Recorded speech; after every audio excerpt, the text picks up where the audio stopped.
This is Caleb Barney with Russell Real Estate, and today I wanted to go over a quick article from the National Association of Realtors.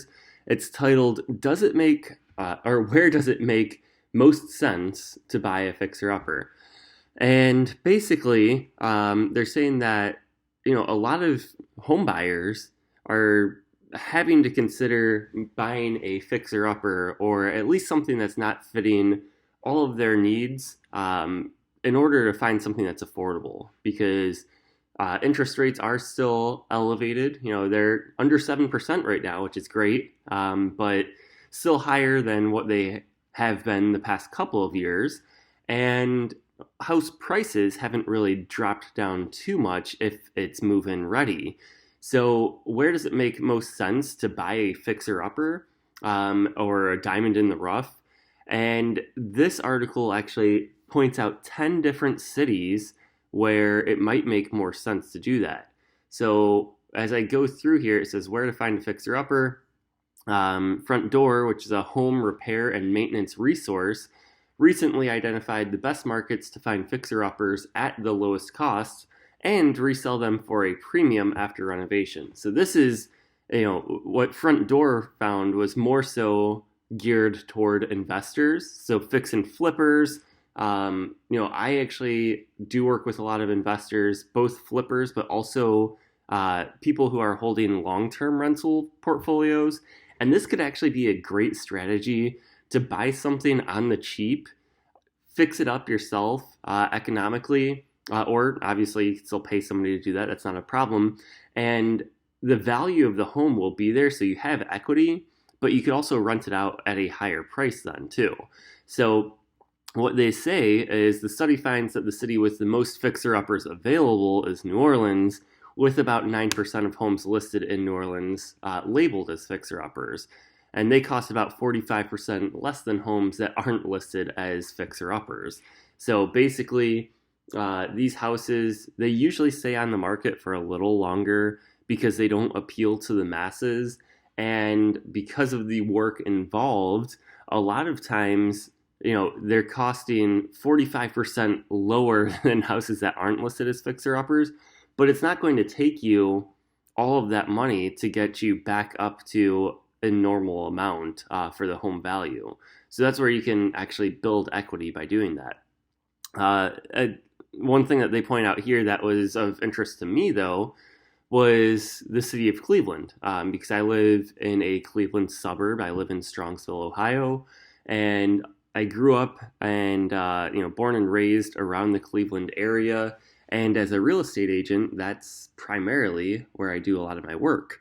So especially west side suburbs, but I go everywhere in the greater Cleveland area and really northeast Ohio area. And what they say here is cities with an older housing stock, such as Cleveland, tend to have more homes in need of rehabilitation. In Cleveland, the typical home is 84 years old, which is nearly twice the national median, which makes sense. I mean, Cleveland has been one of the big cities for the United States for 200 years, basically. So it makes sense that houses are going to be, or the housing stock is going to be older. And then it says, therefore, fixer-uppers comprise a higher percentage of listings there. Because some people, they've owned the home for 30 years, they haven't really updated it, and it's an old home that, when we go in there, when I'm working with investors, sometimes, the house hasn't been touched in 50, 60 years, if not more. So that's where you can really find a good value, potentially, depending on how it's priced. But according to that Front Door study, basically they identified the 10 locations as having the most fixer-uppers on the market. Cleveland was the number 3 area here, which I thought was great. So this is just volume. This is amount of houses that are on the market that are listed as fixer-uppers. So Cleveland has plenty of opportunity there. But it's not just about what houses are listed as fixer-uppers. They have to actually be priced well as well. So it says price premiums for fixer-upper homes, and it's the cities with the highest and lowest price premiums here.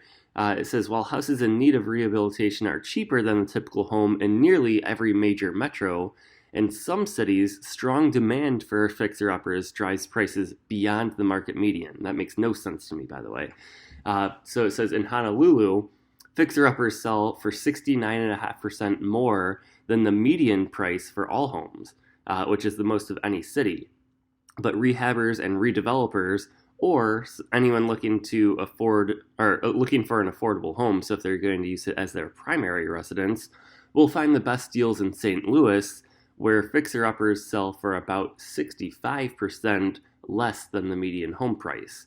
So you could see with this map, you have St. Louis at 65%, 64.69% below the median home price, while Cleveland's not too far behind. If you look at this chart here, Cleveland's actually third lowest in that regard as well. So that's the really cool part. Cleveland has the volume. We have the third most houses listed for sale as fixer-uppers, but you also get it at a great discount, basically, at 58 and almost 58.5% below what a median home price is going to be listed for.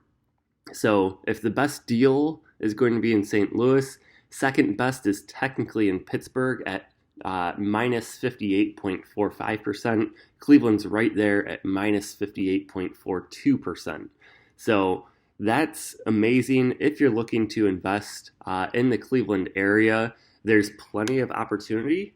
And not only that, but if you're also looking to buy a primary residence, the cool part here is you could buy a primary residence and build equity and grow your wealth over time.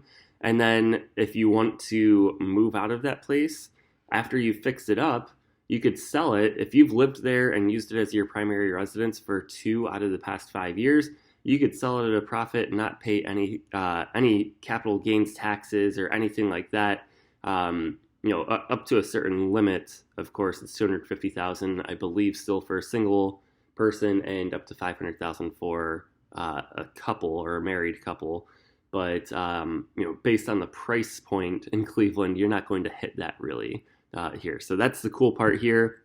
You can use it again for a live-in flip, where you're there for at least 2 years and sell it.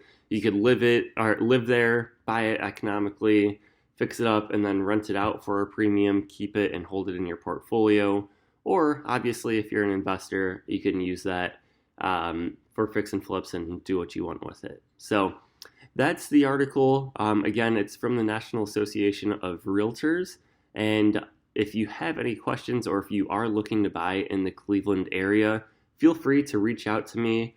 Again, my name's Caleb Barney, and I work with Russell Real Estate. Have a great day.